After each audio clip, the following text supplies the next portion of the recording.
कि दीन बंधु हे दयानिधि हे प्रभु न्यायाधीश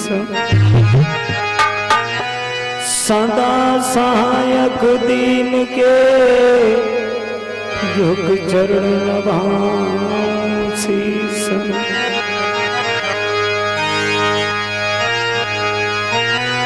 गजब की बांसुरी बजती है वृंदावन बसैया की,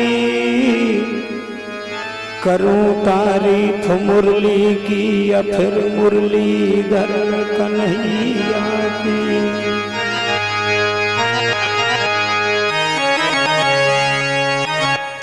प्रिय सज्जनों, हमारे परम आदरणीय समस्त श्रोता बंधु, आदर के योग बुजुर्गों, प्यार करने योग्य बच्चों, सीता अनुसुईया सावित्री जैसी भारत भूखंड को पवित्र करने वाली हमारी माताएं एवं बहनें,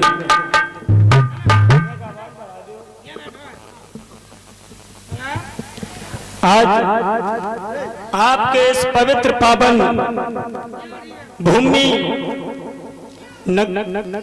मोहल्ला न्यू अग्रवाल में श्रीमद् भागवत महापुराण का अनुष्ठान चलते चलते प्रिय सज्जनों छठवां दिवस समापन की ओर जा रहा है।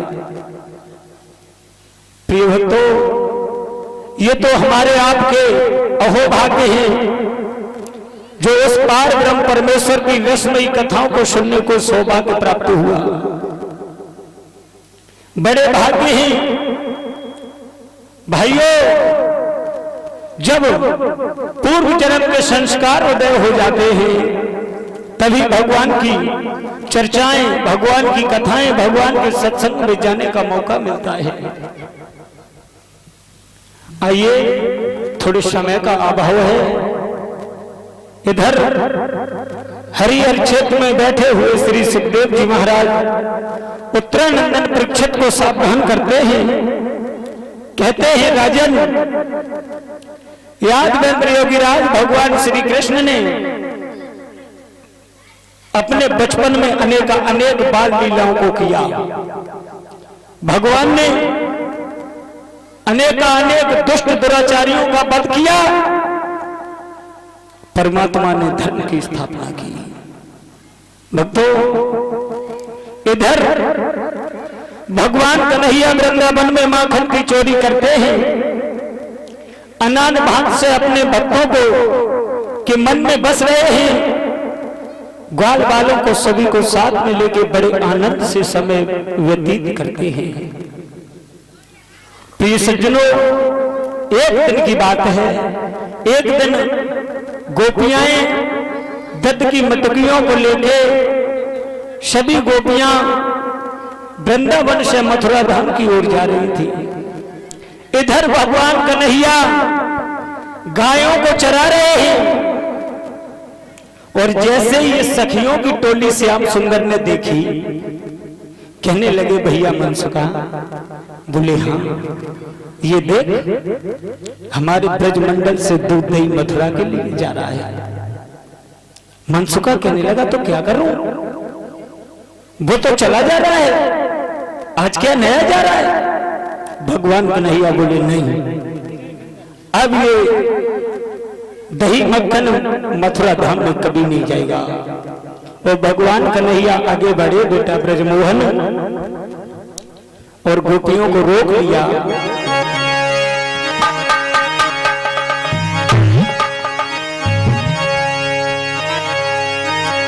और क्या बोले हैं उन गोपियों से कि गुजरिया दहिया बाली और दहिया खवाई दे, एक ही बार गुजरिया दहिया बाली।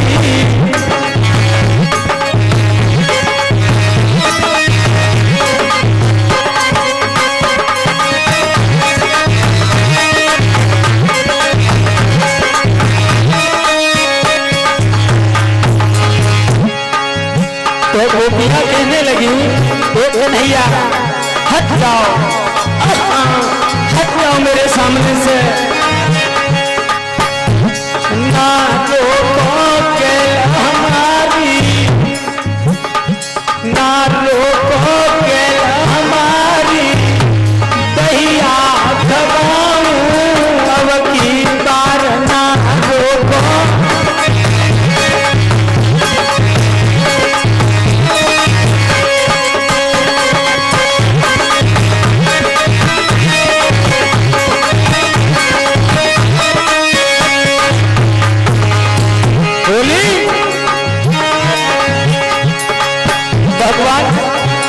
श्याम सुंदर कहने लगे गोपी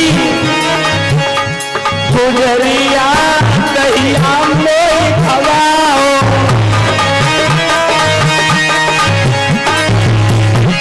गुजरिया दहिया मोई खवाओ,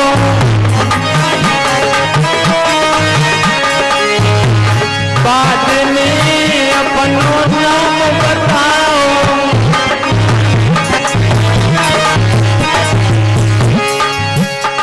कहाँ की धन रहने वाली दहिया खवाए कई बार,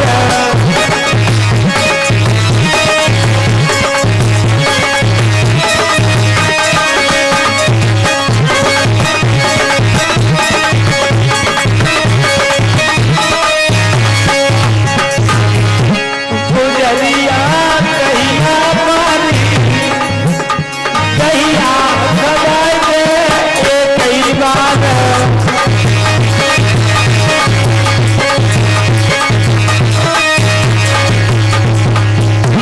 तो राधा रानी बोली श्याम सुंदर मेरे सामने से हट जाओ, आप हमें नहीं जानते हो। कन्हैया बोले नहीं जानता। तो बोली है ध्यान दे सुन ले बनवारी,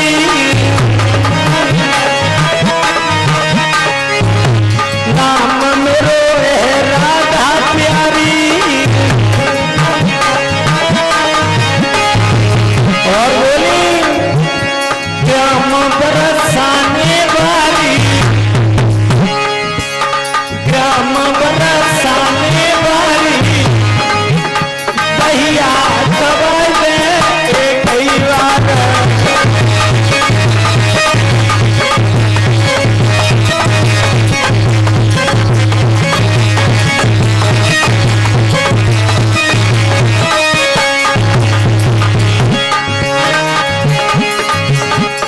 भगवान कन्हैया कहने लगे राधा रानी आस मोई दहिया खाए बेगी, पड़ी है तो जल्दी जाए बेगी, ना छोड़ू गैल तुम्हारी, ना छोड़ू गैल तुम्हारी दहिया खवाए कई बार।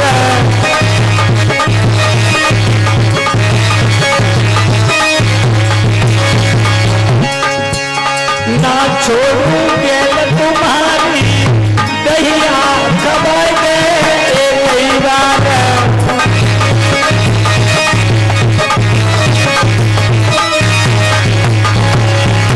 गुजरिया दहिया वाली दहिया खवाए कई बार।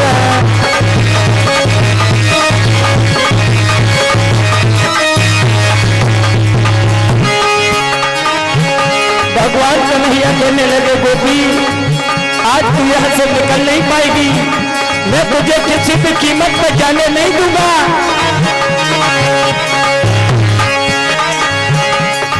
तो राधा रानी कहने लगी कन्हैया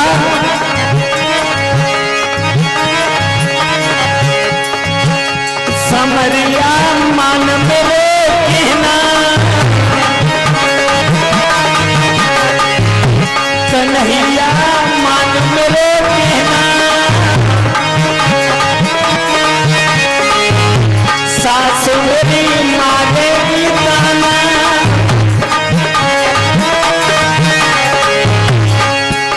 श्याम सुनी अर्ज हमारी दहिया खवाए कई बार।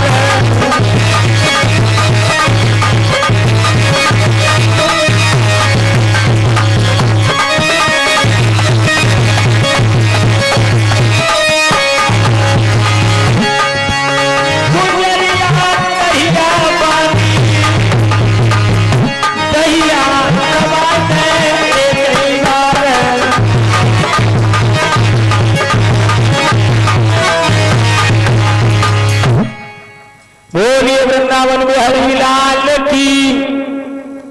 प्रिय सज्जनों, इस तरीका से यादवेंद्र योगीराज भगवान श्री कृष्ण अनेक बाल लीलाओं को करते हैं और भक्तों के मन में बसे हैं दीनानाथ।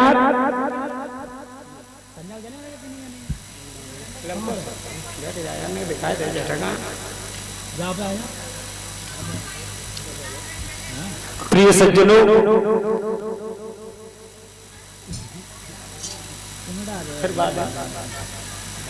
एक इधर सुखदेव जी महाराज उत्तरानंदन परीक्षित को समझाते हैं, कहते हैं राजन, एक दिन की बात है, इधर श्याम सुंदर और उनके बड़े भैया बलराम वृंदावन में सक्षम हो गए और इधर प्रिय सज्जनों भोजराज कंस को मथुरा नगरी में चैन ना पड़ रहा। क्यों? और चैन पड़े भी कैसे? जब कोई भी व्यक्ति ये जान जाए कि अब हमारी मौत निश्चित है, तो भक्तों अगर बाकी जिंदगी 10 साल की है तो बाकी 4 महीने में खत्म। कैसे? जैसे अभी कुछ दिन पहले हमारे भारत देश में बहुत बड़ा संकट पड़ा था, जो कोरोना नाम का घातक वायरस हमारे देश में प्रवेश कर गया था। अगर डॉक्टर काउत झूठियों कह दे कि आप कोविड पॉजिटिव हो चाहे कतई कोरोना फोरोना कछु नाए, लेकिन तो बेचारो 8 ही देना किनारे। बस वही स्थिति भोजराज कंस की हो गई। अपने बच्चों से हर भाई कितना प्रेम करता है, और जब उसे ये पता लग जाए कि आप कोविड पॉजिटिव हो तो ऐसे भागता था जैसे अपने दुश्मन को देख के भाग रहा हो।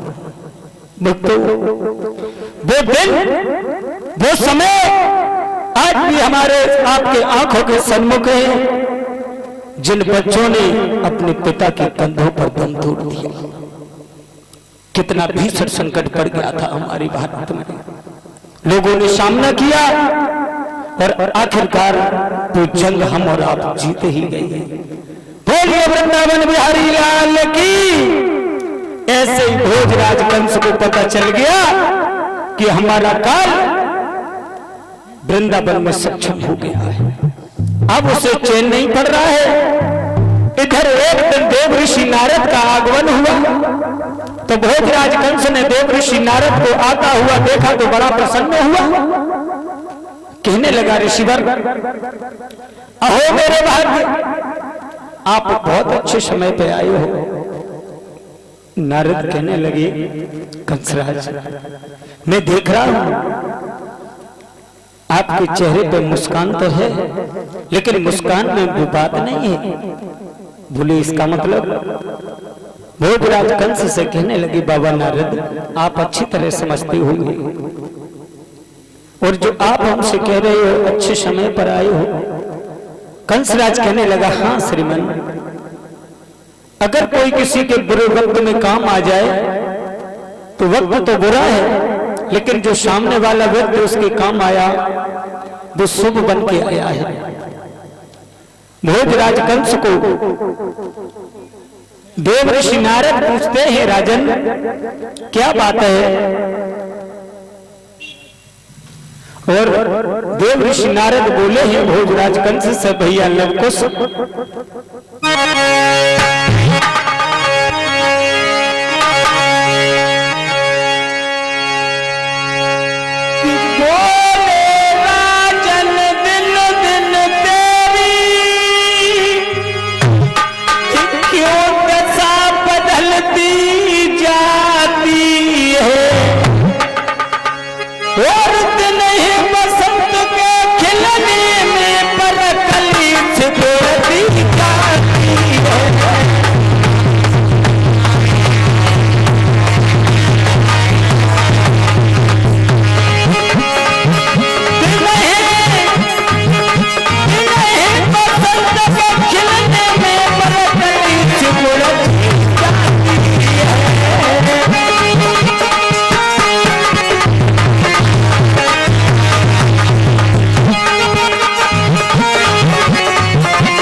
सब आता था, बड़े प्रसन्न दिखाई देते थे, तुम्हारा चेहरा फूलों की तरह चमकता था, लेकिन अब क्या हो गया?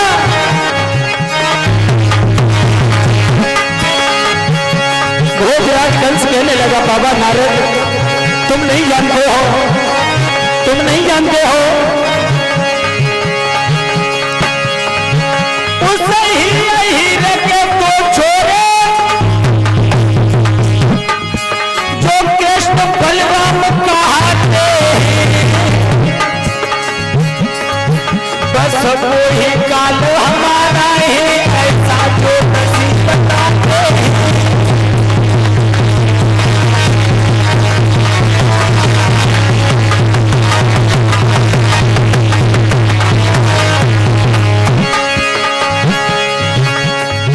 अरे ब्रजमोहन भैया मेरे सुंदर ढोलक चटकाते,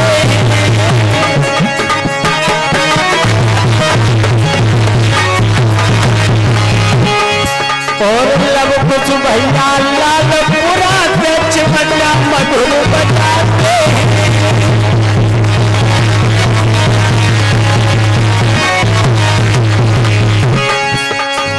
देव ऋषि नारद से कहने लगे, बाबा ऐसा ज्योतिषियों ने बताया है, बाबा पे ही काल हमारो हम हाथ न मर गए, बाबा पे ही काल हमारो हम हाथ न मार गए।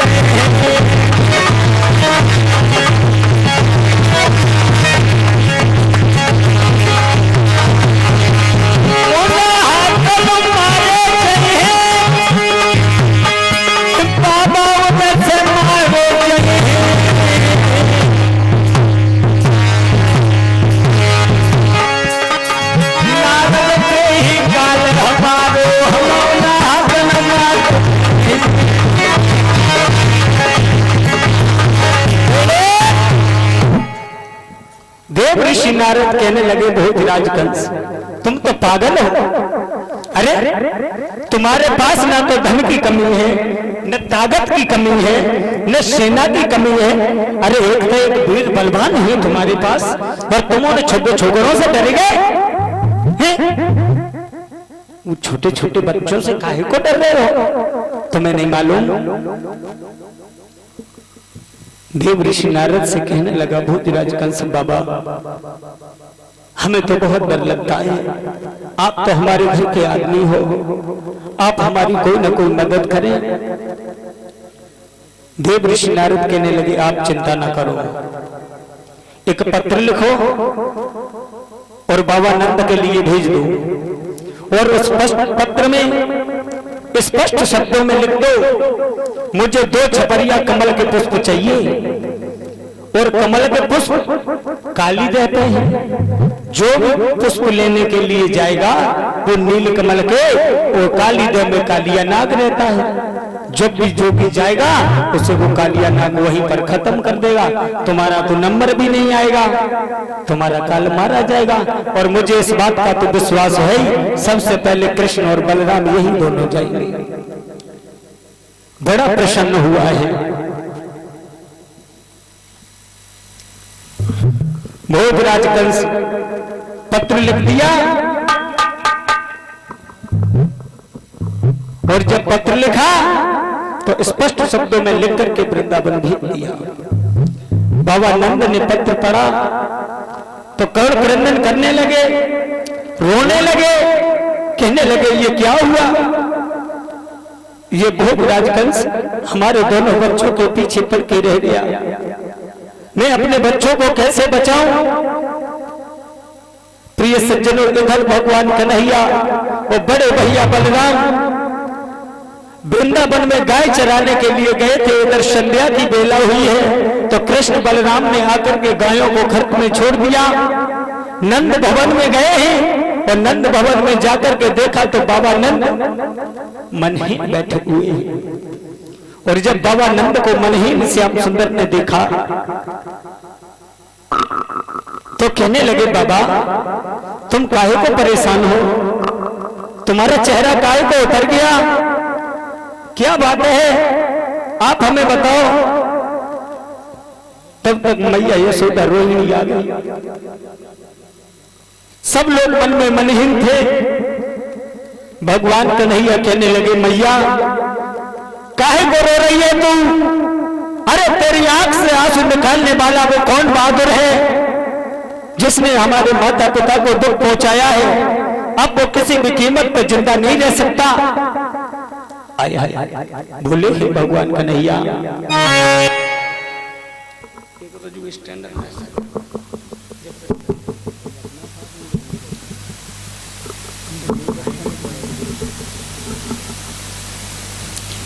भगवान कन्हैया कहने लगे, मैया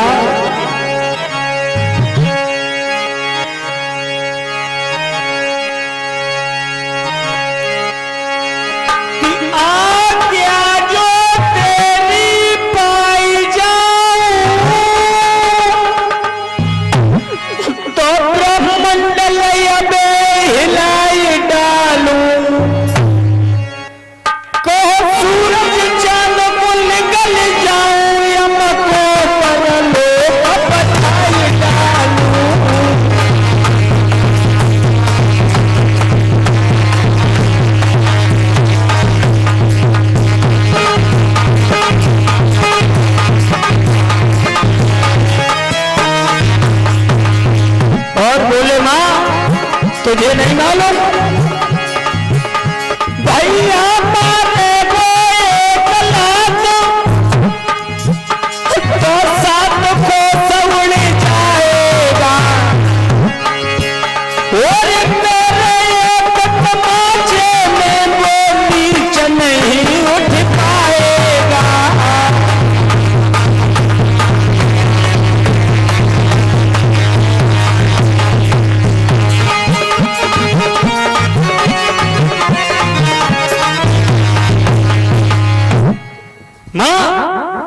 कौन वो बहादुर है? कौन किस मां ने उस बहादुर को जन्म दिया जिसने तुझे रुला दिया?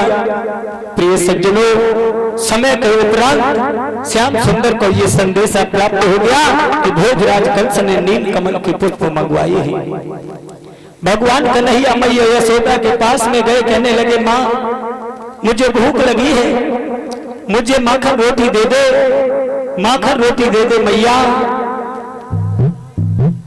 अपनी मां से माखन रोटी खाते हैं और इधर जैसे ही सुबह की बेला हुई तो श्याम सुंदर अपने नंद भवन के बाहर मिट्टी में खेल रहे हैं। मिट्टी में और आजकल बच्चे भी खेलते हैं। तो किसी कवि ने कल्पना की है अपने शब्दों में, भैया प्रेम कि आरे धूल भरे श्याम जो कैसी बनी है सिर सुंदर चोटी, देखो खेल तक फिरे अंगना तक के बाजत पीर कछौटी।